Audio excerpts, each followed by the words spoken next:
तपाईहरु पनि मुभ गर्नुस् यस यस फर्स्ट चेन्ज गरिहाल्नु अब बोल्दै हजुरआमा बस्नु हुने त्यो वृद्धाश्रममा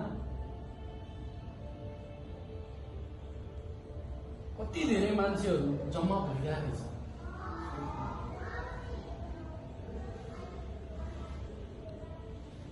तपाईँ त्यो सानी नानी जसलाई चाहिँ हजुरआमासँग एकदमै धेरै माया छ, एकदमै धेरै माया गर्नुहुन्छ, क्या एक्साइटेड भएर क्या खुसी भएर स्कुलमा भएको कस्तो राम्रो कुराहरू सुनाउन जाने भनेर तपाईँ क्या खुसी भएर तपाईँ हजुरआमाको त्यो वृद्धाश्रमको बाटो हिँड्दै हुनुहुन्छ। तपाईँ टाढा बसेर देख्नुहुन्छ अहिले ब्रिदिङमा तपाईँहरूले ध्यान दिँदै हुनुहुन्छ। आफ्नो शरीर कन्ट्रोलमा छैन भने एकछिन केही नचलाइकन सिधा भएर बस्ने मात्रै, अनि आफ्नो ब्रिदिङलाई ख्याल गर्नु।